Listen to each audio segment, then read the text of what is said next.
Welcome to 360 Tamil. இன்னைக்கு இந்த வீடியோல போலீஸ் டைரி 2.0 அப்படின்ற வெப் சீரிஸோட எக்ஸ்பிளனேஷன் பத்தி தான் பார்க்க போறோம். இதுல ஏகப்பட்ட எபிசோட் இருக்கு. அதுல நிறைய எபிசோட ஆல்ரெடி நம்ம எக்ஸ்பிளைன் பண்ணிட்டோம். பார்க்கணும்னு நினைக்கிறவங்களுக்கு லிங்க் கொடுக்குறேன், கண்டிப்பா பாருங்க. பார்த்தவங்க மேற்கொண்டு இதை கண்டினியூ பண்ணுங்க. அதை பார்க்காம கூட இது பார்க்கலாம், ஏன்னா எல்லாமே வேற வேற கதை தான். இந்த கதையோட எக்ஸ்பிளனேஷனுக்குள்ள போறதுக்கு முன்னாடி இந்த வீடியோக்கு ஒரு லைக்க போடுங்க. அது மூலியமா இந்த வீடியோ இன்னும் நிறைய பேர்கிட்ட கொண்டு போய் சேர்க்கப்படும். மேற்கொண்டு டைம் வேஸ்ட் பண்ணாம நம்ம நேரடியா எக்ஸ்பிளனேஷனுக்குள்ள போயிடலாம். ஸ்டார்டிங் சீனே நமக்கு முரளின்னு ஒருத்தரை காட்டுறாங்க. ஏறக்குறைய இவருக்கு 50 வயசுக்கு மேல இருக்கும். யாருக்கோ கால் பண்ணிட்டாரு. அவங்க அட்டன் பண்ணி அலோ அலோன்னு சொல்றாங்க. இவர் அதுக்குள்ள காலை கட் பண்ணிடுறாரு. ஒரு பொண்ணுக்கு தான் கால் பண்ணியிருக்காரு போல. இப்ப ரெண்டாவது வாட்டி கால் பண்ணிட்டாரு. உங்களுக்கு என்னதான் வேணும், எதுக்காக கால் பண்ணிக்கிட்டே இருக்கீங்கன்ற மாதிரி அந்த பொண்ணு கேக்குறாங்க. இவர் இருக்கார்ல, நீ தான் வேணும்ன்ற மாதிரி சொல்லிட்டாரு. எதிர் சைட்ல அந்த பொண்ணுமே கோவப்பட்டு பேசிட்டு இருக்காங்க. இவர் இருக்காரு பாத்தீங்களா, போன்ல முத்தம்லாம் கொடுக்குறாரு. இப்ப எதிர இருக்க அந்த லேடி இன்னும் டென்ஷன் ஆயிடுறாங்க. ஏன் இவர் இந்த மாதிரிலாம் பண்ணிட்டு இருக்காருன்னு தெரியல. அப்படியே கட் பண்ணி வேற ஒரு சீனை நமக்கு காட்டுறாங்க. இவரை யாரோ துரத்திட்டு இருக்காங்க. இவருமே அவங்க கிட்ட இருந்து தப்பிக்கணும்னு நினைக்கிறாரு. துரத்திட்டு வந்த நபர் இருக்கான் பாத்தீங்களா, இந்த முரளிய கொடூரமா வெட்டி இந்த இடத்துல சாவடிச்சிடுறான். முரளிய கொலை பண்ணவன் யாருன்றதை நமக்கு தெளிவா காட்டல. அதே நபர் இருக்கான் பாத்தீங்களா, வேற ஒரு பொண்ணையும் கொலை பண்ணிருக்கான் போல. இப்ப அந்த பொண்ணோட பாடியை ஒரு பர்டிகுலர் இடத்துக்கு கொண்டு வந்துடுறான். அந்த இடத்துல குழியெல்லாம் தோண்டிட்டு இருக்கான். அந்த குழிக்குள்ள அந்த லேடியோட பாடியை போட்டு மூடிட்டு இருக்கான். அந்த லேடியோட ஃபேஸ நமக்கு தெளிவா காட்டல. இப்ப மூடிட்டு இவனும் இங்க இருந்து கிளம்பிடுறான்.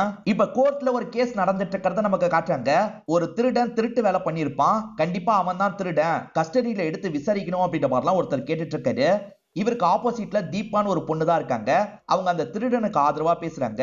இதுக்கு முன்னாடி அவர் திருட்டு வேலை பண்ணிருக்காருன்ற ஒரே காரணத்துக்காக அவரை லாக் பண்ணணும்னு நினைக்கிறாங்க.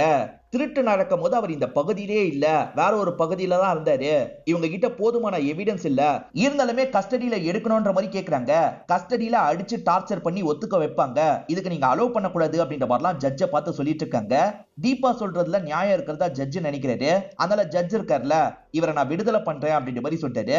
இப்ப கேஸ் எல்லாம் முடிஞ்சதுக்கு அப்புறம் தோத்து போனவர் இருக்காருல, தீபா கிட்ட ரொம்ப சகஜமா பேசுறாரு. நீ இந்த கேஸ்குள்ள வரும்போதே நான் தோத்துருவேன்னு தெரியும், சூப்பரா வாதாடின அப்படின்ற மாதிரி அவங்கள பயங்கரமா பாராட்டுறாரு. இப்ப தீபாவை பார்த்து பேசுறதுக்காக ஒருத்தர் வெயிட் பண்றாரு. இவர் பேரு விஜய் அப்படின்றது. இவரோட அண்ணனா தான் அந்த முரளி இருப்பாரு. என் அண்ணன் காணாம போய் 6 மாசத்துக்கு மேல ஆயிடுச்சு, இன்னும் எந்த ஒரு தகவலும் தெரிய வரல, பிளீஸ் ஏதாவது பண்ணுங்க அப்படின்ற மாதிரிலாம் கேட்கிறாரு. கவலைப்படாத, ஒரு டிவி ஷோ ரன் ஆயிட்டு இருக்கு, அந்த டிவி ஷோல நம்ம 2 பேருமே கலந்துக்கலாம். உன் அண்ணன் காணாம போன விஷயத்துல போலீஸ் அலட்சியம் காட்டுறாங்கல்ல, இத பத்தி அந்த இடத்துல புட்டு வைப்போன்ற மாதிரிலாம் சொல்லிட்டு இருக்காங்க. அடுத்த ஷாட்டே இவங்க அந்த டிவி ஷோக்கு வந்த மாதிரி காட்டுறாங்க. டிவி ஷோல ஒவ்வொரு இஷ்யூவை எடுத்து பேசுவாங்க போல, அந்த மாதிரிதான் இந்த இஷ்யூவை எடுத்து பேசுறாங்க. போலீஸ் தரப்பு தான் இந்த தப்பை பண்றாங்கன்னு நினைக்கிறீங்களா அப்படின்ற மாதிரி தீபாவை பார்த்து அந்த லேடி கேக்குறாங்க. இவரோட அண்ணன் காணாம போய் 1 வாரம் 2 வாரம் ஆகல, மாச கணக்கில் ஆயிடுச்சு. இருந்தாலும் போலீஸ் கிட்ட இருந்து எந்த ஒரு அப்டேட்டும் கிடைக்கல. போலீஸ் அவங்களோட வேலையை ஒழுங்காவே பண்றது கிடையாது அப்படின்ற மாதிரி போலீஸ் எல்லாம் ரொம்ப திட்டுற மாதிரி பேசிட்டு இருக்காங்க. போலீஸ்க்கு ஏகப்பட்ட கேஸ் வந்துகிட்டே இருக்கும், அதனால கூட இந்த கேஸ் லேட் ஆக வாய்ப்பு இருக்குல்ல அப்படின்ற மாதிரி இந்த ஷோவை ரன் பண்ற லேடி கேக்குறாங்க. எவ்வளவு வேலைனாலும் இருக்கட்டுமே, நம்மளை பாதுகாக்கிறதுக்காக தான் அவங்களுக்கு அதிகாரத்தை தந்து வச்சிருக்காங்க. ஆனா அந்த அதிகாரத்தை அவங்க எல்லாம் தப்பா தான் பயன்படுத்துறாங்க அப்படின்ற மாதிரிலாம் பேசிட்டு இருக்காங்க. இவங்க பேசின ஷோவை சீனியர் பார்த்துட்டு இருக்காரு. என்ன இந்த லேடி இப்படிலாம் பேசுறாங்க அப்படின்ற மாதிரி யோசிக்கிறாரு. இவங்க சம்பந்தப்பட்ட கேஸை சால்வ் பண்ணும் அப்படின்ற மாதிரியும் யோசிக்கிறாரு. சந்தோஷம் அந்த வீட்டுக்கு அனுப்பி வச்சிடுறாரு. வீட்டுல இந்த விஜய் மட்டும் தான் உட்காந்துட்டு இருக்கான். அப்பதான் சந்தோஷம் டீமும் இந்த இடத்துக்கு வராங்க. விஜயும் நீங்க யாரு என்னன்ற மாதிரிலாம் கேட்டுட்டு இருக்காரு. சந்தோஷ் பதிலே சொல்ல மாட்டாரு. உள்ள வாங்கன்ற மாதிரி ஆளுங்களை உள்ள கூட்டு வந்துடுறாரு. இப்ப இவனுமே மறைச்ச மாதிரி பேசுறான். முதல்ல யாருன்னு சொல்லுங்கன்ற மாதிரிலாம் கேட்டுட்டு இருக்கான். போலீஸ்ன்ற மாதிரி இவங்க ஐடி கார்டு எல்லாத்தையும் காமிச்சிட்டு இருக்காங்க. சந்தோஷம் உங்க அண்ணன் எப்பத்துல இருந்து காணோன்ற மாதிரி கேட்டுட்டு இருக்காரு. என்னோட லாயரை வச்சுட்டு தான் நான் பேசுவேன்ற மாதிரி விஜயம் லாயருக்கு கால் பண்ணிட்டாரு. பொதுவா தப்பு செஞ்சவங்க தான் லாயரை வச்சுட்டு பேசுறதா சொல்லுவாங்க. நீங்க தான் எந்த தப்பும் செய்யல, சாதாரண கேள்வி தானே கேட்கிறோம், பதில் சொல்லுங்க அப்படின்ற மாதிரிலாம் இவங்க கேக்குறாங்க. இவரும் 6 மாசம் கிட்ட காணோம் அப்படின்ற மாதிரி சொல்லிட்டாரு. அண்ணனோட ரூம் எங்கன்ற மாதிரி இவங்களும் அந்த ரூம்க்கு வந்துடுறாங்க. அந்த ரூம் எல்லாம் சுத்தி முத்தி தேடி பார்த்துட்டு இருக்காங்க. அண்ணனோட லேப்டாப் ஒரு இடத்துல இருக்கு. இது அண்ணன் லேப்டாப்பான்னு கேக்குறாங்க. அவருமே ஆமான்னு சொல்லிட்டாரு. இதை நாங்க எடுத்துட்டு போறோம் அப்படின்ற மாதிரி இவங்க எடுத்துட்டு போறதுக்கு பாக்குறாங்க. அதுக்கெல்லாம் என்னால அலோவ் பண்ண முடியாது அப்படின்ற மாதிரி இவர் சொல்லிட்டாரு. ஆனா இவங்க கேட்கவே மாட்டாங்க. லேப்டாப் எடுத்துட்டு வேகமா இங்க இருந்து கிளம்ப ஆரம்பிக்கிறாங்க. இதெல்லாம் பார்த்து இவர் கோவப்படுறாரு. என் லாயர் கிட்ட இந்த தகவலை சொல்றேன் அப்படின்ற மாதிரிலாம் சொல்றாரு. விஜயோட லாயர் தீபா தானே. இப்ப தீபாவும் விஜயும் சேர்ந்த மாதிரி சந்தோஷம் பாக்குறதுக்காக வந்துடுறாங்க. என்ன விஷயம் சொல்லுங்கன்ற மாதிரி சாட்சி தான் பேசிட்டு இருக்காங்க. நான் உங்ககிட்ட பேச விரும்பல, உங்க சீனியர் கிட்ட பேசணும் அப்படின்ற மாதிரிலாம் தீபா பேசிட்டு இருக்காங்க. அப்ப சந்தோஷம் இந்த இடத்துக்கு வந்துடுறாரு. இவங்களோட சீனியர் நான் தான், சொல்லுங்கன்ற மாதிரி கேட்கிறாரு. நீங்க என்ன பொசிஷன்ல இருக்கீங்க சொல்லுங்கன்ற மாதிரி கேக்குறாங்க. டிஎஸ்பி பொசிஷன் அப்படின்ற மாதிரி இவர் சொல்லிட்டாரு. நான் எஸ்பி கிட்ட தான் பேசணும், எஸ்பி கிட்ட பேச வைங்கன்ற மாதிரி சொல்றாங்க. ஒரு ஸ்டேஜ்ல சந்தோஷம் சரின்ற மாதிரி ஏத்துக்கிறாரு. கேஸ விசாரிக்கிறதுக்காக வீட்டுக்கு வந்திருக்காங்க. இதுல என்ன பிரச்சனை அப்படின்ற மாதிரி எஸ்பி கேட்டுட்டு இருக்காரு. அதுக்கு இவங்க இருக்காங்கல்ல, விசாரிக்கிறதுக்காக வந்த மாதிரி தெரியல சார், அதிகாரம் பண்றதுக்காக வந்த மாதிரி தெரியுது. இவர் சொல்ல சொல்ல கேட்காம லேப்டாப்பை எடுத்துட்டு போயிருக்காங்க. இதுக்கு என்ன சொல்ல போறீங்கன்னு கோவப்படுறாங்க. போலீஸ்காரன் வேலையை செய்யலனாலும் தப்பு, வேலை செஞ்சாலும் தப்பு, இப்படி பண்ண எப்படி மேடம் அப்படின்ற மாதிரிலாம் எஸ்பி கேட்கிறாரு. நீங்க ஒன்னும் வேலையை சாதாரணமா செய்யல சார், நாங்க டிவி ஷோ வரைக்கும் போனதுக்கு அப்புறம் தான் உங்களுக்கு பிரஷர் அதிகமா இருக்கு, அதனால மட்டும்தான் இந்த கேஸ கையில எடுக்கிறதுக்காக நீங்க வந்திருக்கீங்க, நான் சொல்றது சரிதானே அப்படின்ற மாதிரிலாம் கிண்டல் பண்ற மாதிரி கேட்டுட்டு இருக்காங்க. சந்தோஷ் இருக்கார்ல, நீங்களும் சாதாரண ஆள் இல்ல மேடம், இந்த கேஸ் மூலியமா உங்களுக்கு பப்ளிசிட்டி கிடைக்கணும்னு நினைச்சிருக்கீங்க, அதனால தான் டிவி ஷோல அப்படிலாம் பேசியிருக்கீங்க, ஆமா தானேன்னு கேட்கிறாரு. இதுல அவங்க பயங்கரமா டென்ஷன் ஆயிடுறாங்க. எனக்கு ஒன்னும் புதுசா பப்ளிசிட்டி கிடைக்க தேவையில்ல, ஆல்ரெடி நான் பெரிய ஆள் தான் அப்படின்ற மாதிரி சொல்லிட்டாங்க. ரெண்டு பேருமே பயங்கரமா வாக்குவாதம் பண்றாங்க. எஸ்பி தான் இவங்க ரெண்டு பேரையும் கண்ட்ரோல் பண்றாரு. தெரியாம நடந்துருச்சு மேடம், இதுக்கப்புறம் இந்த மாதிரி நடக்காதுன்னு சொல்லிட்டாரு. இப்ப தீபா இருக்காங்கல்ல, நான் உங்களை கவனிச்சுக்கிறேன்ற மாதிரி சந்தோஷ பார்த்து சொல்லிட்டு இங்க இருந்து கிளம்பி போறாங்க. எஸ்பி இருக்கார்ல, இந்த கேஸ கொஞ்சம் பார்த்தே ஹேண்டில் பண்ணு, ஏன்னா இந்த லேடிய பார்த்தா சாதாரணமா தெரியல, நமக்கு ஏதாவது பிரச்சனை வர மாதிரி ஆயிட போகுதுன்ற மாதிரி சொல்லிட்டாரு. நான் பாத்துக்கிறேன்ற மாதிரி சந்தோஷம் ஏத்துக்கிறாரு. இப்ப ஃபெரோஸ் சில தகவல்லாம் சேகரிச்சுட்டு வந்திருக்காரு. இந்த முரளியை பொறுத்த வரைக்கும் வெளிநாட்டுக்கு எக்ஸ்போர்ட் பண்ற பிசினஸ் தான் பண்ணிட்டு இருக்காரு. இவருக்கு மூர்த்தின்ற மாதிரி ஒரு குரு இருந்திருப்பாரு. ரெண்டு பேருக்குள்ளயும் லைட்டா சண்டை அப்படின்ற மாதிரிலாம் ஃபெரோஸ் சொல்லிட்டாரு. இப்ப அந்த மூர்த்தியை பார்த்து பேசுறதுக்காக இவங்க எல்லாருமே வந்துட்டு இருக்காங்க. அந்த மூர்த்தி பொலிட்டீஷியன் போல, அதே மாதிரி பிசினஸும் பண்ணிட்டு இருக்காரு. இப்ப இவங்க வந்திருக்காங்கன்னு தெரிஞ்சோன்னா உட்காருங்க அப்படின்ற மாதிரிலாம் சொல்லிட்டாரு. இப்ப சந்தோஷ் மட்டும் இவருக்கு எதிர வந்து உட்கார்றாரு. நான் எதுக்காக வந்திருக்கேன்றது உங்களுக்கு தெரிஞ்சிருக்கோன்ற மாதிரி சொல்லிட்டாரு. ஆமா, அந்த முரளியை பத்தி விசாரிக்கிறதுக்காக தானே வந்திருக்கீங்கன்னு கேக்குறாரு. முரளி கடைசியா கால் பண்ணி உங்ககிட்ட தான் பேசியிருக்காரு, அப்பத்துல இருந்து தான் முரளி மிஸ் ஆகுறாரு, நீங்க ரெண்டு பேருமே கடைசியா அப்படி என்ன பேசிக்கிட்டீங்க அப்படின்ற மாதிரிலாம் சந்தேகப்படுற மாதிரி சந்தோஷி கேட்டுட்டு இருக்காரு. நம்மளதான் சந்தேகப்படுறாரு அப்படின்றது மூர்த்திக்கு தெளிவா புரிஞ்சிருது. நீங்க என்ன சந்தேகப்படுறீங்களா, நேரடியாவே நீங்க கேட்கலாம், என்கிட்ட வேலை கத்துக்கிட்டவன் என்னை விட மேல போனதை பார்த்து லைட்டா பொறாம இருந்தது உண்மைதான், அதுக்காக நான் எந்த ஒரு தப்பான முடிவையும் எடுக்கலன்னு சொல்லிட்டாரு. முரளி காணாம போறதுக்கு கொஞ்ச நாளைக்கு முன்னாடி நடந்த விஷயத்த நமக்கு காட்டுறாங்க. இவருமே முரளியை மீட் பண்ணி பேசுறாரு. என் கூட இருந்து இப்ப என்னை விட பெரிய ஆளா மாறிட்ட, வெளிநாட்டுக்கெல்லாம் சப்ளை பண்ணிட்டு இருக்க, என்கிட்ட இருந்தும் கொஞ்சம் பொருள் வாங்கிக்கோப்பா, சப்ளை பண்றதுக்கு எடுத்துக்கோ, எனக்கு கொஞ்சம் காசு கிடைக்கும்ன்ற மாதிரி சொல்லிட்டாரு. முரளி என்ன சொல்றாருன்னா, உள்ளூர்ல சப்ளை பண்ற மாதிரி இல்ல, வெளிநாட்டுல லைட்டா கூட கலப்படம் இருக்கக்கூடாது, அப்படி இருந்ததுன்னா திருப்பி அனுப்பிடுவாங்க, உங்க ப்ராடக்ட்டை பத்தி உங்களுக்கே தெரியும், ஏகப்பட்ட கலப்படம் இருக்கும், இங்க வேணா அது செட் ஆகும், வெளிநாட்டுக்கு செட் ஆகாது, நான் சொல்றதை புரிஞ்சுக்கோங்க அப்படின்ற மாதிரிலாம் சொல்லிட்டாரு. எனக்கு புரியுது அப்படின்ற மாதிரி மூர்த்தியை இந்த இடத்துல ஏத்துக்கிறாரு. எனக்கு தொழில் சொல்லி கொடுத்தது நீங்க தான், என்னைக்குமே உங்களை மறக்க மாட்டேன், தப்பா எடுத்துக்காதீங்கன்ற மாதிரி இங்க இருந்து கிளம்பி போறாரு. இதெல்லாம் கேட்டுட்டு இருக்க ஃபெரோஸ் இருக்கார்ல, அவரு உங்களுக்கு டீல் தரல, அதனால தான் காலி பண்ணிட்டீங்களா அப்படின்ற மாதிரி கேட்கிறாரு. நான்லாம் அவனை எதுவுமே பண்ணல, இந்த டீலை பத்தி இன்னும் 2-3 வாட்டி பேசினேன், அவ்வளவுதான், இதை தாண்டி என் மேல சந்தேகம் இருந்ததுன்னா லீகலா நீங்க பண்ண வேண்டியதா பண்ணுங்க, நானும் என் சைட்ல என்ன பண்ணணுமோ பண்றேன்ற மாதிரி சொல்லிட்டாரு. ஒருவேளை இவர் பண்ணிருக்க மாட்டாரா அப்படின்ற மாதிரி இவங்க யோசிக்கிறாங்க. இப்ப முரளியோட ஆபீஸ நமக்கு காட்டுறாங்க. அவர் காணாம போயிருந்தாலும் ஆபீஸ் ரன் ஆயிட்டு இருக்கு போல. அவரோட பிஏவா மைதிலின்னு ஒருத்தங்க இருந்திருப்பாங்க. அந்த மைதிலி கிட்ட தான் சாட்சி பேசிட்டு இருக்காங்க. தொழில் ரீதியா எதிரிங்க யாராவது இருக்காங்களா அப்படின்ற மாதிரி கேக்குறாங்க. அப்படிலாம் யாருமே கிடையாதுன்ற மாதிரி மைதிலி சொல்றாங்க. சரி, இவரோட குருவா மூர்த்தின்னு ஒருத்தர் இருந்தார்ல, அவருக்கும் இவருக்கும் பிரச்சனையா, அவர் ஏதாவது பண்ணிருப்பாரா அப்படின்ற மாதிரி கேக்குறாங்க. இவர் வார்த்தைக்கு வார்த்தை அவரை குரு குருன்னு தான் சொல்லுவாரு, ரொம்ப மரியாதை வச்சிருந்தாரு, அவருமே அப்படிதான், அவர்லாம் பண்ணிருக்க வாய்ப்பு இல்லைன்னு சொல்லிட்டாங்க. சாட்சிக்கு பிரோஜனமா எதுவுமே கிடைக்கல, வேற ஏதாவது தேவைனா வரன்ற மாதிரி இங்க இருந்து கிளம்ப ஆரம்பிக்கிறாங்க. இப்ப மைதிலி இருக்காங்கல்ல, அவங்க போனை எடுத்து காதுல வைக்கிறாங்க. ஆக்சுவலா இவ்வளவு நேரம் சாட்சி பேசினதை யாரையோ கேட்க வச்சிருக்காங்க போல, என்ன கேட்டுட்டீங்களா அப்படின்ற மாதிரி சொல்றாங்க. கடைசி 6 மாசத்துல முரளியை பத்தி என்னென்ன நியூஸ் பேப்பர்ல வந்திருக்கு அதெல்லாம் எடுத்து பாருங்கன்ற மாதிரி சொல்லியிருப்பாரு. இப்ப ஆள் ஒருத்தர் செக் பண்ணி பாக்குறாரு. அப்படி செக் பண்ணி பார்க்கும் போது முரளியோட இடத்த சேலுக்காக போட்டிருக்காங்கன்னு தெரிய வருது. 7 மாசத்துக்கு முன்னாடி தான் போட்டிருக்காங்க. இப்பயும் சேல்ல இருக்காண்டதா கால் பண்ணி கேளுன்ற மாதிரி சொல்லிட்டாரு. நீ ஆபீசர்னு காட்டிக்காத மாதிரி பேசுன்னு சொல்லிட்டாரு. இவருமே கால் பண்ணி பேசலாம்னு நினைக்கிறாரு. பார்த்தா புரோக்கர் ஒருத்தர் தான் கால் அட்டன் பண்றாரு. சார், இடத்த பத்தி பார்த்தேன், அந்த இடம் கிடைக்குமான்ற மாதிரி கேக்குறாரு. சார், நீங்க சொல்றது பழைய பேப்பர் சார், இப்ப அந்த இடத்தோட ஓனர் ஹோல்டு பண்ணி வச்சிருக்காரு, விக்கிற ஐடியா இல்ல போலன்ற மாதிரி சொல்லிட்டாரு. அப்படியா சார், எனக்கு இடம் ரொம்ப பிடிச்சிருக்கு, அதனால தான் பேசுறேன், நீங்க ஓனர் கிட்ட கொஞ்சம் பேசி பாருங்கன்னு சொல்லிட்டாரு. சரின்ற மாதிரி அந்த புரோக்கருமே ஏத்துக்கிறாரு. அந்த விளம்பரத்தை விஜய் தான் கொடுத்திருப்பாரு, அதனால தான் கால் பண்ணி பேச சொல்லியிருப்பாரு. திரும்பி விஜய் லைனுக்கு வரானா பாப்போன்ற மாதிரி இவங்க வெயிட் பண்ணிட்டு இருக்காங்க. விஜய் லைனுக்கு வந்திருப்பாரு. இவங்கள ஒருத்தர அந்த இடத்துல கிளைண்ட் மாதிரி போக வச்சிடுறாங்க. கிளைண்ட்டும் வீடு எனக்கு ரொம்ப பிடிச்சிருக்கு, நான் அட்வான்ஸ் மாதிரி இப்பயே தந்துடுறேன் அப்படின்ற மாதிரிலாம் சொல்லிட்டு இருக்காரு. இது சார்ந்து இவங்க பேசிட்டு இருக்காங்கல்ல, அப்ப சந்தோஷம் டீமும் இந்த இடத்துக்கு வந்துடுறாங்க. நாங்க அனுப்பிதான் இவர் பேசுறதுக்காக வந்தாரு. அண்ணன் இல்லாத இந்த சமயம் எதுக்காக இடத்த வேகமா விக்கணும்னு நினைக்கிறீங்க? இதுல என்ன கதை இருக்குன்ற மாதிரிலாம் சந்தோஷ் கேக்குறாரு. இந்த இடத்துல தம்பியும் சில விஷயங்களை சொல்ல ஆரம்பிக்கிறாரு. இவர் சொல்றத நமக்கு விஷுவலா காட்டுறாங்க. அண்ணன் தம்பி அடிக்கடி வீடியோ கால்ல பேசிப்பாங்க போல. விஜய் இருக்கார்ல, நீ எதுக்காக நான் இன்னும் அந்த பழைய வீட்லயே இருக்க? புது வீடு தான் 2-3 வாங்கியிருக்கல, அந்த இடத்துக்கு போயிட வேண்டியதானே அப்படின்ற மாதிரி கேக்குறாரு. அம்மா அப்பா வாழ்ந்த வீடுடா, அதனாலதான் விட்டுட்டு போக மனசு வர மாட்டேங்குது அப்படின்ற மாதிரி அண்ணன் சொல்றாரு. இப்பதான் தம்பி விஷயத்தை ஆரம்பிக்கிறாரு. இந்த வீடு இவங்க 2 பேரோட பேர்லயும் இருக்கும். எனக்கு பிசினஸ்ல இன்வெஸ்ட் பண்றதுக்கு கொஞ்சம் காசு தேவைப்படுதுன்னு இந்த வீட்டை விற்கலாம்னு நினைக்கிறேன் அப்படின்ற மாதிரிலாம் சொல்றாரு. ஆனா அண்ணனுக்கு இந்த வீட்டை விற்கிறதுல சுத்தமா விருப்பம் இல்ல, வேணான்ற மாதிரிலாம் தம்பி கிட்ட சொல்லிட்டு இருக்காரு. வேற ஒரு நாள் இவர் நியூஸ் பேப்பரை எதர்ச்சியா படிச்சிட்டு இருக்காரு. அப்படி படிச்சிட்டு இருக்கும் போது இந்த வீடு சேலுக்கு இருக்குன்ற மாதிரி விளம்பரம் வந்திருக்கு. தம்பி தான் இந்த விளம்பரத்தை கொடுத்திருக்கான்றது அண்ணனுக்கு தெரிய வருது. ஏன்டா தம்பி இப்படி பண்ற? எனக்கு இந்த ஷேர் கூட வேணாண்டா, ஆனா அடுத்த சில வருஷம் நான் இங்கேயே இருந்துக்கிறேன்டா, இப்ப விக்கிறதுக்கு அவசரப்படாது அப்படின்ற மாதிரிலாம் சொல்லியிருப்பாரு. இதுல இருந்து சில நாள்ல தான் முரளி காணாம போயிருப்பாரு. சோ இந்த இடம் உனக்கு கிடைக்கணும்ன்றதுக்காக உன் அண்ணனை நீயே காலி பண்ணிருக்க, இப்ப இடத்த விக்கிறதுக்கு முடிவு பண்ணிருக்க அப்படிதானேன்ற மாதிரி கேக்குறாரு. இந்த இடத்த விக்கலான்னு நான் முடிவு பண்ணனால தான் என்னோட அண்ணன் கோச்சுக்கிட்டு எங்கேயோ ஒளிஞ்சிருக்காருன்ற மாதிரி எனக்கு சந்தேகம் இருந்தது சார். இந்த இடத்த விக்கலான்னு நான் முடிவு எடுத்தா என்னோட அண்ணன் வர வாய்ப்பு இருக்குன்ற மாதிரிலாம் நினைச்சேன். அதுக்காக தான் இப்ப கூட விக்கலான்னு நான் நினைச்சேன், மத்தபடி எதுவும் கிடையாது. என் அண்ணனுக்கும் எனக்கும் 15 வயசுக்கு மேல வித்தியாசம் இருக்கு. நான் அப்பா மாதிரி தான் பாக்குறேன். நான் எப்படி என்னோட அண்ணனை கொல்லுவேன்ற மாதிரிலாம் கேக்குறாரு. நீ சொல்ற கதைலாம் நம்புற மாதிரி இல்லைன்ற மாதிரி சந்தோஷம் சொல்றாரு. அடிச்சு இவங்கிட்ட இருந்து உண்மையை வாங்குங்கன்னு சொல்றாரு. இப்ப ஆளுங்க போட்டு அடிக்கிறாங்க.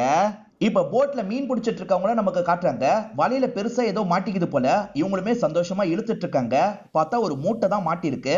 அந்த மூட்டைக்குள்ள இந்த முரளியோட பாடி தான் இருக்கு. பாடியை பார்த்து இவங்க ஷாக் ஆயிடுறாங்க. உடனே போலீஸ்க்கு இந்த தகவலை கொடுக்குறாங்க. இப்ப அண்ணனோட பாடியை பார்த்து விஜயும் பயங்கரமா ஃபீல் பண்ணிட்டு இருக்காரு. மீடியாட்களும் என்ன ஆச்சு அப்படின்ற மாதிரிலாம் கேட்கறதுக்காக வராங்க. தீபா தான் மீடியாட்கள் கிட்ட பேசுறாங்க. அண்ணனை இவர் தான் கொலை பண்ணாரு அப்படின்ற மாதிரி போலீஸுங்க டார்ச்சர் பண்ணிருக்காங்க. எவ்வளவு காயங்கள் ஏற்பட்டிருக்கு பாருங்கன்ற மாதிரி காயத்தெல்லாம் காட்டிட்டு இருக்காங்க. இந்த போலீஸுங்களை நான் விட மாட்டேன் அப்படின்ற மாதிரிலாம் சொல்றாங்க. முரளியோட உடம்புல ஏகப்பட்ட வெட்டு இருக்கு. ரெகுலரா கொலைகள்லாம் பண்றவன் தான் இந்த விஷயத்த பண்ணிருக்க வாய்ப்பு இருக்குன்ற மாதிரி சொல்றாங்க. அதே மாதிரி அவரோட பாக்கெட்ல ஒண்ணு கிடைச்சிருக்கு, ஒரு போட்டோ தான் கிடைச்சது அப்படின்ற மாதிரி இந்த லேடி சொல்றாங்க. அப்படியா, போட்டோவை காட்டுங்கன்ற மாதிரி சந்தோஷ் கேக்குறாரு. இந்த லேடியுமே கிடைச்ச போட்டோவை காட்டுறாங்க. ஆக்சுவலா அவருக்கு பிஏவா மைதிலின்னு ஒருத்தங்க இருக்காங்கன்னு சொன்ன பாத்தீங்களா, அவங்களோட போட்டோ தான் இருக்கு. இவங்க போட்டோ எதுக்காக இவர்கிட்ட இருக்குன்னு யோசிக்கிறாரு. திரும்பி சாட்சியை விசாரிக்க சொல்லி அனுப்பி வச்சிருக்காரு.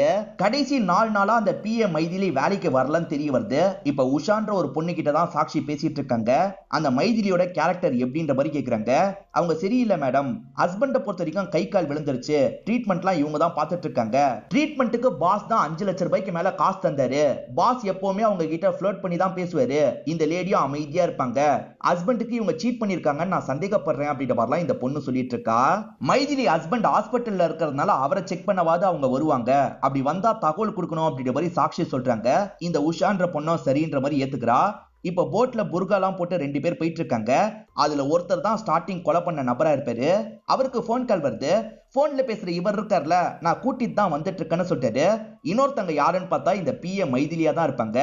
இப்ப இவருமே ஒரு இடத்துக்கு இவங்களை கூட்டு வந்துட்டு இருக்காரு.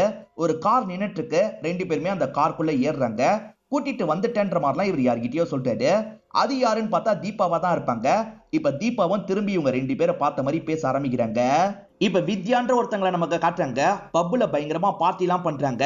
இப்ப செம்ம சரக்குல காரை ஓட்டிட்டு வந்துட்டு இருக்காங்க. போலீஸ் செக்கிங் எல்லாம் நடந்துட்டு இருக்கு. இந்த லேடி ஏடகடமா காரை ஓட்டிட்டு வராங்க. ஃபெரோஸும் இன்னொன்னு ஆபீசரும் சேர்ந்த மாதிரி காரை நிறுத்திடுறாங்க.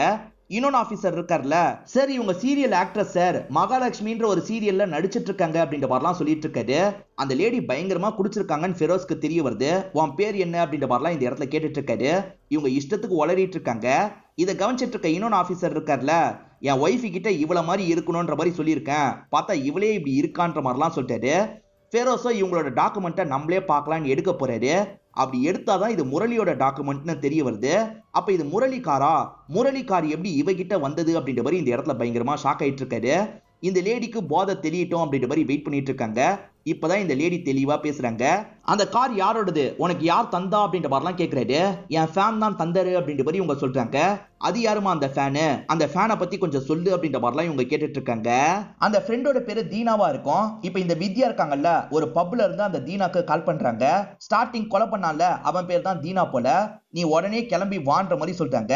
வரன்ற மாதிரி அவருமே ஏத்துக்கிறாரு. கொஞ்ச நேரத்துல இவங்களை பாக்குறதுக்காக வந்துடுறாரு. ரெண்டு பேருமே ரெஸ்ட் ரூம்க்கு வந்துடுறாங்க. இந்த இடத்துல ரொமான்ஸ்லாம் பண்ணலாம்னு நினைக்கிறாங்க. ஆக்சுவலா வித்யா வேணும்ட்டே தான் இவரை வர வச்சிருக்காங்க. இவர் வந்திருக்காருல, இப்ப போலீஸ்லாம் இந்த இடத்துக்கு வந்து இவரை அமைக்கிறாங்க. இந்த தீனா இதுக்கு முன்னாடியே சில கொலைகள்லாம் பண்ணிருப்பான். இவன் எப்படி கொலை பண்ணுவானோ அதே மாதிரிதான் முரளியும் கொல்லப்பட்டிருக்காரு. சோ இவன் தான் முரளியை கொலை பண்ணிருக்க வாய்ப்பு இருக்குன்ற மாதிரி சந்தேகப்படுறாங்க.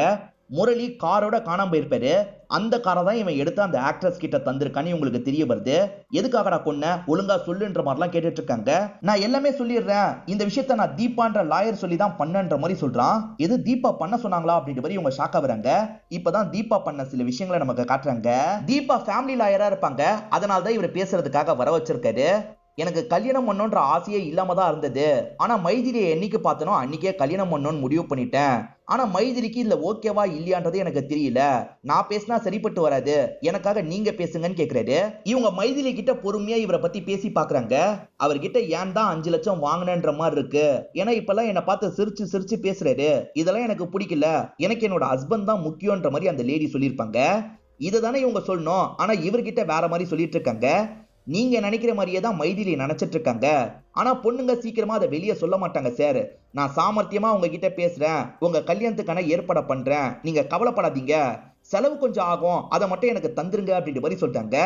அவ எனக்கு கிடைக்கணும்னா நான் எவ்வளவு நாளா செலவு பண்ணுவேன், அவகிட்ட பேசி அப்படியே மனசை மாத்து, உனக்கு எவ்வளவு காசுனாலும் தரன்ற மாதிரி சொல்றாரு. மைதிலி கிட்ட கொஞ்சம் அவர்கிட்ட பேசுன்ற மாதிரி சொல்றாங்க. மைதிலி பேசுறதுல விருப்பம் இல்லைன்ற மாதிரிலாம் சொல்றாங்க. நீ இப்படி பண்ணன்னு வச்சுக்கோயேன், 10 லட்ச ரூபாய் கையாடல் பண்ணிட்டேன்னு உன் மேல கேஸ் போட சொல்லியிருக்காரு. கேஸ் கீசுன்னு வந்தா உன் ஹஸ்பண்டை நீ பாத்துக்க முடியாது, உனக்கு கஷ்டமாயிடும். ஸ்மூத்தா இந்த விஷயத்த முடிக்கிறேன், அது வரைக்கும் கொஞ்சம் கொஞ்சம் அவர்கிட்ட பேசுன்ற மாதிரி சொல்றாங்க. சரின்ற மாதிரி இந்த இடத்துல மைதிலியுமே ஏத்துக்கிறாங்க. இவங்களை முரளி கிட்ட பேச வைக்கிறேன் அப்படின்ற மாதிரி முரளி கிட்ட இருந்து நிறைய காசு அடிக்கிறதுக்காக தான் தீபா இந்த வேலையெல்லாம் பண்ணிட்டு இருக்காங்க. முரளி நிறைய காசை செலவு பண்ணிடுறாரு. இப்ப இவங்களை பார்த்து பேசுறதுக்காக வர்றாரு. எப்பயாவது கால் பண்ணா கூட அவ கோவப்படுறா. நீங்க என்னதான் பேசிட்டு இருக்கீங்க, சேர்த்து வைக்கிறீங்களா இல்லையான்ற மாதிரி கேட்கிறாரு. ஆல்மோஸ்ட் நான் எல்லாத்தையும் பேசி முடிச்சிட்டேன் சார், இன்னைக்கு நேரடியா உங்ககிட்ட பேசணும்னு மைதிலி சொல்லியிருக்கா, நம்ம இன்னைக்கு நைட்டு மீட் பண்ணி பேசுவோன்ற மாதிரிலாம் சொல்றாங்க. அப்படியான்ற மாதிரி இவரும் பயங்கரமா சந்தோஷப்படுறாரு. இப்ப நைட்டு நேரம் மைதிலியை பார்த்து பேசுறதுக்காக வந்துடுறாரு. மைதிலி, நான் உன்னை கல்யாணம் பண்ணிக்கணும்னு ஆசைப்படுறேன் அப்படின்ற மாதிரிலாம் சொல்றாரு. மைதிலி எனக்கு விருப்பம் இல்லைன்ற மாதிரி சொல்லிட்டாங்க. நான் என்ன சொன்னேன், நீ என்ன பேசுறன்ற மாதிரி இந்த இடத்துல தீபா கோவப்படுறாங்க. மைதிலி இருக்காங்கல்ல, இவங்க என்ன சொன்னாங்கன்னு எனக்கு தெரியாது, எனக்கு உண்மையிலே இந்த கல்யாணத்துல விருப்பம் இல்ல, என் ஹஸ்பண்ட் தான் எனக்கு முக்கியன்ற மாதிரி சொல்லிட்டாங்க. இதுதான் உன்னோட முடிவுனா நான் தாராளமா இந்த முடிவை ஏத்துக்கிறேன், உன் ஹஸ்பண்டுக்கான செலவை கூட நானே பண்றேன், உன் மேல எனக்கு ஒரு மரியாதையும் இருக்குன்ற மாதிரிலாம் சொல்லிட்டாரு. ஆனா உள்ள புந்து தீபா நிறைய காசு பார்த்திருக்காங்கன்னு இப்பதான் இவருக்கு புரிய வருது. தீபா மேடம், நீங்க தான் உள்ள புந்து நிறைய விளையாடி இருக்கீங்க, என்கிட்ட இருந்து வாங்கின எல்லா காசையும் தரீங்கன்ற மாதிரிலாம் சொல்லிட்டு இருக்காரு. லாயர்ன்ற இடத்தை தாண்டி உங்க 2 பேருக்கு நடுவுல மாமா வேலை பார்த்தேன்ல, அதுக்கு இந்த காசு சரியா போயிடுச்சு அப்படின்ற மாதிரிலாம் சொல்லிட்டாங்க. நீங்க பண்ண வேலைக்கு உங்களுக்கு 50 லட்சம் ரூபாய்க்கு மேல தேவைப்படுதா, அதெல்லாம் எனக்கு தெரியாது, நீங்க காசை தரீங்க, அப்படி இல்லைன்னா நான் கேஸை ஃபைல் பண்ணுவேன் அப்படின்ற மாதிரிலாம் சொல்லிட்டாரு. இதை கேட்டு தீபா செம்மையா டென்ஷன் ஆயிடுறாங்க. இங்க இருந்து நீங்க உயிரோட போனாதானே அதெல்லாம் பண்ண முடியும்ன்ற மாதிரி சொல்றாங்க. ஆக்சுவலா இந்த இடத்துக்கு தீனாவையே இவங்க கூட்டு வந்திருப்பாங்க. இப்ப தீனா பின்னாடி இருந்து கத்தி எடுக்கிறாரு. இத பாக்குற இவரு ரொம்ப ஷாக் ஆயிடுறாரு. தப்பிச்சு ஓடலான்னு பார்த்தா தீனா இருக்காருல, கொடூரமா வெட்டி சாவடிச்சிடுறாரு. இத பார்த்து மைதிலியும் ரொம்ப பயந்து போயிடுறாங்க. என்ன எதுவும் பண்ணிடாதீங்க, நான் வெளியெல்லாம் சொல்ல மாட்டேன் அப்படின்ற மாதிரி சொல்லிட்டாங்க. நீ இந்த விஷயத்தெல்லாம் வெளியே சொல்லாத வரைக்கும் உன்னோட உயிர் பத்திரமா இருக்கும், சொல்லணும்னு நினைச்ச உன் கதையும் உன் ஹஸ்பண்ட் கதையும் சேர்த்து முடிச்சிருவன்ற மாதிரிலாம் தீபா மிரட்டுறாங்க. தீபா உள்ளுக்குள்ள என்ன நினைச்சிருப்பாங்கன்னா, ஒரே நாள்ல இவங்க 2 பேரையும் காலி பண்ணா நமக்கு தான் தேவையில்லாத பிரச்சனை வர வாய்ப்பு இருக்கு, ஒவ்வொருத்தரா காலி பண்ணுவோம்னு நினைச்சிருப்பாங்க. ஆக்சுவலா தீனாவை கூட்டு வர சொன்னாங்க பாத்தீங்களா, தீனாவும் கார்ல கூட்டு வந்துடுறாரு. இப்ப கதையை முடியுன்ற மாதிரி தீனாக்கு சிக்னல் பண்றாங்க. தீனா சட்டுன்னு இவங்களோட கழுத்தை நெரிக்கிறாரு. ஏன் கழுத்தை நெரிக்கிற, விடு விடுன்ற மாதிரி மைதிலி சொல்றாங்க. ஆனா இவர் காலி பண்ணிடுறாரு. இவங்களோட பாடியை டிஸ்போஸ் பண்ணு அப்படின்ற மாதிரி அவங்க சொல்லியிருப்பாங்க. இவருமே ஒரு இடத்துல மண்ணை தோன்றாரு, இந்த இடத்துல டிஸ்போஸ் பண்ணலான்னு பண்றாரு. போலீஸ் மைதிலியை தீவிரமா விசாரணை பண்ணா மாட்டிக்க வாய்ப்பு இருக்குல்ல, அதனால தான் மைதிலி கதையை முடிக்கணும்ன்ற மாதிரி தீபா ஆளை வச்சு முடிச்சிருப்பாங்க. சோ இந்த விஷயம்லாம் ஹீரோக்கு தெரிய வந்துருது. இதை பத்தி சீனியர் கிட்ட சொல்லிட்டு இருக்காரு. இருந்தாலுமே தீபாக்கு எதிராக சாலிடா எந்த ஒரு எவிடன்ஸும் இவங்க கிட்ட இல்ல, எவிடன்ஸா தயார் பண்ற வேலையை பாருன்ற மாதிரி சந்தோஷ் கிட்ட சொல்லிட்டாரு. சரின்ற மாதிரி சந்தோஷமே இந்த இடத்துல ஏத்துக்கிறாரு. தீனாவை வீட்டுக்கு அனுப்பி வச்சிட்டாங்க போல. தீனாவும் ஒய்ஃபு கூட வெளியே போலான்னு நினைக்கிறாரு. இவர் திருப்பதிக்கு போறத பத்தி எல்லார்கிட்டயும் சொல்றாரு. இப்ப திருப்பதிக்கு போறதுக்கு வண்டியில ஏறுவார்னு பார்த்தா சந்தோஷ் இருக்க கார்ல தான் ஏறுறாரு. இன்னமும் இவர் போலீஸ் கண்ட்ரோல்ல தான் இருக்காரு போல. இப்ப தீபாக்கு கால் பண்ணி பேசுறாரு. மேடம், ஒய்ஃபு கூட நான் திருப்பதிக்கு போயிட்டு வரலான்னு இருக்குன்ற மாதிரி சொல்றாரு. தீபாவும் சரின்ற மாதிரிலாம் ஏத்துக்கிறாங்க. இப்ப சாக்ஷி தீபா கிட்ட பேசுறதுக்காக வராங்க. உங்களுக்கு மைதிலியை தெரியுமான்னு கேக்குறாங்க. தெரியாதுன்ற மாதிரி தீபா சொல்றாங்க. தெரியாத ஆளை எதுக்காக அத்தனை வாட்டி மீட் பண்ணி பேசியிருக்கீங்கன்ற மாதிரி சாக்ஷி கேக்குறாங்க. கேஸ் விஷயமா நான் நிறைய பேரை மீட் பண்ணி பேசுவேன், நிறைய பேர் என்ன மீட் பண்ணி பேசுவாங்க, அதுல நீங்க சொல்றது யாருன்னு எனக்கு சரியாலாம் தெரியலன்ற மாதிரி சொல்றாங்க. முரளியோட பிஏவா தான் இந்த மைதிலி இருந்திருக்காங்க. அவங்களோட பாடி கரை ஒதுங்கி இருக்கு. அவங்கள பத்தி ஏதாவது தெரிஞ்சா நல்லா இருக்கும்ன்றதுக்காக தான் உங்ககிட்ட கேட்க வந்தேன். சரி நானே பாத்துக்கிறேன்ற மாதிரி சாக்ஷி இங்க இருந்து கிளம்பி போறாங்க. எது அவளோட பாடி கரை ஒதுங்கி இருக்கா அப்படின்ற மாதிரி இவங்க ஷாக்க வராங்க. ஆக்சுவலா இது சாக்ஷியோட பிளானா தான் இருக்கும். சந்தோஷ் சொல்லி தான் இப்படி சொல்லியிருப்பாங்க. சார் நான் சொல்லிட்டேன், அவளோட ரியாக்ஷன் கொஞ்சம் மாறுச்சு அப்படின்ற மாதிரிலாம் சாக்ஷி சொல்லிட்டு இருக்காங்க. அவ கண்டிப்பா தீனாக்கு கால் பண்ணி பாடியை பத்தி கேட்க வாய்ப்பு இருக்குன்னு சொல்லிட்டு தீனாவை ஒரு இடத்துல இவங்க உட்கார வச்சிருக்காங்க. நான் பாத்ரூம் மட்டும் யூஸ் பண்ணிக்கிறேன் அப்படின்ற மாதிரி தீனாவும் பாத்ரூம்க்கு போயிடுறாரு. அந்த சமயம் தீபா வேற ஒரு போன் எடுத்து இவருக்கு கால் பண்ணிட்டாங்க. கால் வருது, சீக்கிரமா வான்ற மாதிரிலாம் அவனை கூப்பிட்டு இருக்காங்க. அவனை வந்துட்டேன்ற மாதிரி கொஞ்சம் லேட்டா இந்த இடத்துக்கு வரான். இவன் போனை எடுக்கிறதுக்குள்ள கால் கட் ஆயிருது. அவன் எடுக்கலன்னு தெரிஞ்சோடனே இவங்க போனை சுவிட்ச் ஆஃப் பண்ணிடுறாங்க. இப்ப இவனை ட்ரை பண்ண சொல்றாங்க. இவன் ட்ரை பண்ணும்போது சுவிட்ச் ஆஃப்னு வருது அப்படின்ற மாதிரி சொல்றான். இப்ப இவனை முறைச்சு பார்த்துட்டு இருக்காங்க. அப்படியே கட் பண்ணி தீபாவை நமக்கு காட்டுறாங்க. தீபா வேற ஒருத்தருக்கு கால் பண்ணி பேசுறாங்க. தீனா வீட்டுல இருக்கானா, வீட்டுல இல்லைன்னா எங்க இருக்கான்றத கொஞ்சம் விசாரிச்சு சொல்லு அப்படின்ற மாதிரி சொல்றாங்க. இவனுமே விசாரிச்சு பார்த்திருப்பான், திருப்பதிக்கு போயிருக்காருன்ற மாதிரி சுத்தி இருக்கவங்க சொல்றாங்க. பாடி ஒதுங்கி இருக்கிறதா சொன்னாங்கல்ல, இத பத்தி கேட்டு பாப்போன்ற மாதிரி மார்ச்சரியில வேலை செய்யற ஒரு நபருக்கு கால் பண்றாங்க. அவர் போனை எடுக்கிறதுக்காக வராரு. ஆனா ஃபெரோஸ் இருக்கார்ல, சட்டுன்னு போனை பிடுங்கி இவர் பேச ஆரம்பிக்கிறாரு. ஆமா மேடம், ஒரு பொண்ணோட பாடி கிடைச்சிருக்கு அப்படின்ற மாதிரிலாம் சொல்லிட்டாரு. அந்த பொண்ணோட அடையாளத்தை சொல்லுங்கன்ற மாதிரிலாம் தீபா கேட்டுட்டு இருக்காங்க.